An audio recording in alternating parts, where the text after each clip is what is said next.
If you already haven't seen part 1, make sure you go and watch that, and because that provides all the context for this story, this part of the story. Share that feedback.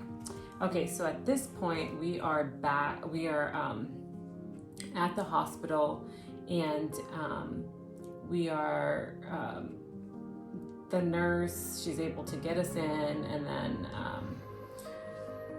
pretty much I'm getting ready to go through labor, and we had to go like park the car or something. So I went inside with my sister, and I remember just like my sister kind of talking me through what I was going to experience, because I was going to go through like a full labor. And I remember also kind of at that point actually thinking like, oh my gosh, this is actually happening again. Like it was just like realizations here and there that we're actually going through that.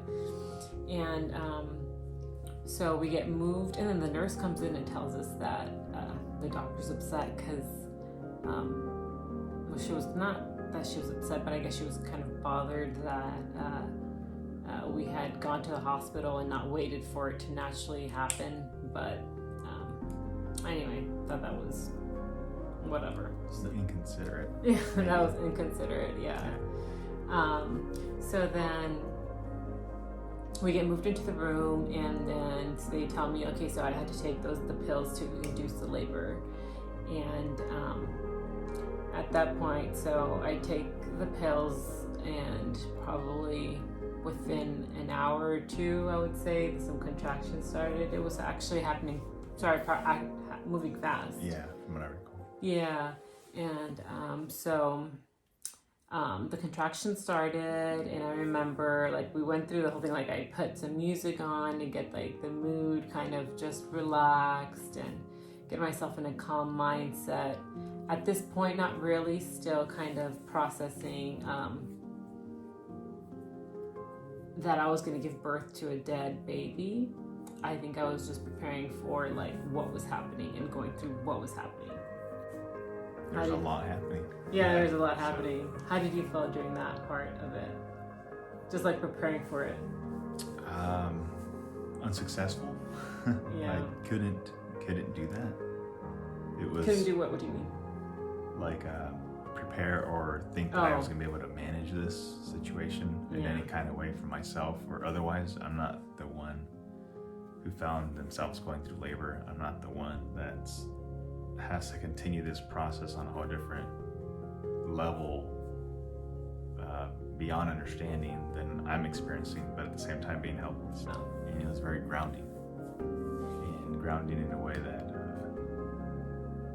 how we were discussing this in a way that is a place that I hadn't been in a very long time, that I forgot existed, of grounded.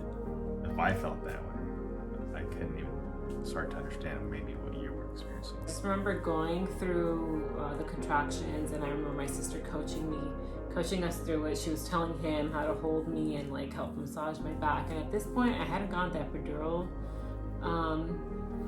yet, and I had always, just a little like background, I had always thought of me never getting epidural and just trying to do a natural birth. But because I knew I was giving birth to my son who was dead, I decided to get the epidural just because I just didn't have any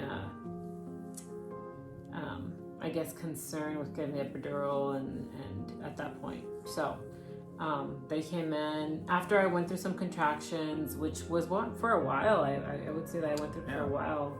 They got pretty strong. I decided to get the epidural,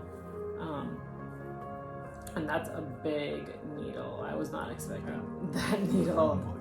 Yeah, that was a big needle. I was like, whoa, but never mind. But then the contractions come on, and I go, no, let's do it. But anyway, so I got the epidural, and then I remember at that point, everything went numb. Like I didn't feel any pain, and then we all tried getting some sleep. It was my husband, my sister, myself, and so then some time passes, and then I feel like pressure, like, oh, like the baby's coming, like this is going to be it. So at that point, the doctor's not there yet, and my sister calls the nurse, and the nurse comes like running in, and then she's like, okay, yeah, like it's coming, like the baby's coming. And it's so weird at this point. I think like getting ready, because I think the nurse is naturally wanted to feel like kind of excited, but like you can't feel excited, right? Like you can't feel excited because it's, you know, you're not giving birth to a live baby, or a live baby's coming out. So the doctor wasn't there, so I had to start like pushing. And I remember my husband being on one side, you being on my left side, and then my sister being on my right side. And when I looked at you, I just saw this whole look of, it was like you felt hopeless and stressed and trying to be there for me all at the same time. Like like it was just like, I think it was like I guess some level of fear in a way. I don't know. It was like a first, right? So it's this unknown place, and emotionally, psychologically, and then just in a real time of like shock, I guess is the best word. Mm-hmm. It's like, and that was the attempt to work through that. But that's what was probably happening. That's probably an accurate way of describing that. It was like, you're in shock. So, but you're trying to operate anyways. I guess like I just saw that look on your face, and then I remember looking at my sister, and my sister was like coaching me, like, okay, like breathe, and telling me how to push, because you also want to like push a certain way. And so okay, so then it's time for me to start pushing. As I was pushing, like I remember like so much going through my mind, like and then as soon as like I pushed him out, it was as if time in a way just stood still for a second. Like I felt like this, for me, what I went through was, I felt like this moment of complete like silence, where you would expect to hear a crying baby. I heard complete silence, and it was like I heard myself like hold my breath and stop breathing. Just when I think about it, like it was a moment of like death in a way, but it wasn't just, now that I reflect on it, and I know like how much this moment in our lives has been a huge part of our life. But it was just like a death of so much, and I just that moment of like death, it meant so much all at one time. And I remember just like crying, and I couldn't look at him. I couldn't look at him. I think I like turned to hug you, or I don't know what I did, but I remember just I think I even closed my eyes, and I didn't look at him come out. And then you didn't look at him, did you? Not right away. No. And they took him, and then it was kind of like, okay, like obviously I think I was crying, and it's just like, well, that just happened, and are we supposed to look at him now? What is exactly supposed to happen now? Right. Like, and then I think some time passed, and my sister, she was the first person to look at the baby, and she was like, oh my God, he looks just he looked just like you. Yeah. Then your mom came, my mom came, your sisters came, and it was just like they all saw him, and they kept saying, oh my God, he looks just like you. Like it was just like, he's so long. We're both very lengthy and long. It was just like, and so we got more like, they asked us, do you want to see him? Do you want to hold him? And we talked about it. We're like, yeah, we do. And so everyone walked out, and I remember holding him first, and I was just, I felt like he was so fragile, even though I knew he wasn't alive. It was just like it was so fragile, and so like, oh my God, I'm holding my son right now. And I saw his face, but I remember covering it because it was all, I didn't want to, I remember more so just focused on his hands because they looked so complete and so beautiful. I remember his skin started falling off a little bit already. His skin was already off his like face, so it was like the underlayers, and I didn't want to have that memory of him, although it's still in my mind, but I just didn't spend much time looking at him.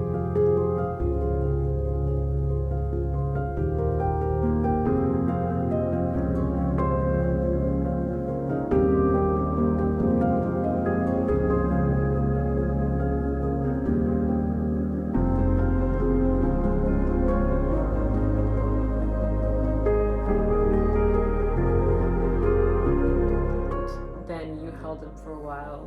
Yeah. It's a pretty powerful experience. Carried him. I think, like even talking about it right now, he was real, but he was more of an idea for me than he was real for you. And so getting to hold him and then see him was a missing factor. I didn't know it was there. I didn't know I was missing that until actually to carry him, and then that put me right back into the present. I guess it kind of like threw me back into the moment, and it's hard to describe actually. Yeah, it's actually it hard is. to describe. I mean, because it's a lot of emotions at once that are, some are like joyous and some aren't, and it's complete opposite at the same time. Yeah. It's a strange way to, and it's hard to pick one. It continues to show, it hasn't left to a time. I don't think it has weakened, or I'm not sure that's the right word, but it hasn't lost its impact. So I would say that after we held up, we smiled. I remember smiling and kind of laughing, appreciating and kind of like, man, he came into our life like that, changed everything so quickly for us, our outlook on life and what we wanted to do. Like he, within such a short amount of time and just being planned inside of me, he was already affecting so much. He affected so much of our lives. He impacted, I think that's a bit where he impacted a lot of our lives because it stirred something in us, and that's what I want to talk about more in the next video. He taught me a lot about the beauty of trust and understanding that as much as, it's as if he taught me, like, as much as you think you're in control and you're supposed to do everything and that kind of thing, to just trust more and to let go a lot. I feel like my faith in God specifically, like in God, just significantly, exponentially, just like took a whole leap. What do you feel like? What did he taught us? So, like you said, it was something that, and like you were saying, something that is to let go. And how did you phrase it? It's not like acknowledging that you're not in control, right? You said it in a better way, in a different way. You referred to it as letting go, and I felt like more. It was initially. It's like I felt like it was taken from me before I had even anything that I was able to let go. Like I didn't have, my experience was third person compared to yours until I was able to see him and then hold him. So it felt like it was an idea that I didn't get to even harness yet, and then rip right away, and something that you'd already had an initial experience with for months, that you now had enough information to at least like make sense of it. Not make sense of it, but you had something to work with. Yeah. At least that's how I felt. Yeah. I never thought about it like that, like from your perspective. I never put it in those words before, but that feeling, yeah, absolutely. And then that's the primary like emotion, and the secondary is what you said. It's like very grounding. It kind of like put me in my place, so to speak. At least that's what it felt like. Yeah, no, that's for sure. Like put me in my place, and I think where I sit in this paradigm of things. Well, I talked about that in my first video about how it was more so of like, it was a situation that I couldn't control. So like, as much as I did, I had to learn how to let go and let God, like let go and let. What else could you do? Yeah. Like what else? What else could you do? To do? And so then I think it also comes to a relation with realization of like, you always have a choice on how you're going to let something that affects your life so much, that impacts your life so much, dictate your life. Like, I feel like you could use it for something positive, for growth. I mean, obviously go through, and I'm not saying, like, go through the emotions of grief, go through the emotions of, you know, that you need to feel. But I think during that whole time of us processing, we decided that we had to make something out of this emotion. I couldn't let it sit there and become like me feeling sorry for myself or feeling sorry for ourselves. I couldn't sit in that emotion. It didn't feel comfortable for me. And I was sad and everything, but I felt like he was teaching me much more than that. I think it wasn't. Sorry. Does that make sense? Yeah. It wasn't like that experience was over yet. Yeah. If anything, this is just the next phase of it. Yeah. And it was like you're describing a say motivation, or what did you say? It was just, I mean, I guess you could, like, it's kind of like a motivation, but it was just like this, it's like this presence or this energy that was left, like, don't let this whole experience go to... See kind of how fragile it all is. Yeah. Like, don't, I get what you're trying to like, express. It was just like a knowing and a feeling. And I think it resonated within both of us, even though we didn't talk about it. We didn't talk about it like this, the way we're talking about it now. Like, we didn't talk about it like this. But not at the time, definitely not. No. There was very few words actually said. It was just, we started just taking action in different areas of our lives. Okay, like, things just started happening quickly right after that. And so, that's the end of this part of our series. Again, if you haven't seen part 1, please make sure to go watch that. That is a very important part of all of this and the lessons we learned from it and how we're going to tie it all together. And part 3, which will be coming out next week. So make sure you please subscribe, like, and comment on our videos. Let us know if you want us to share more of our experiences and how it's helped us to kind of build and frame the journey of a lifetime that we're going through now and everything we've gotten into, and just sharing our life. So hope to see you on the next video.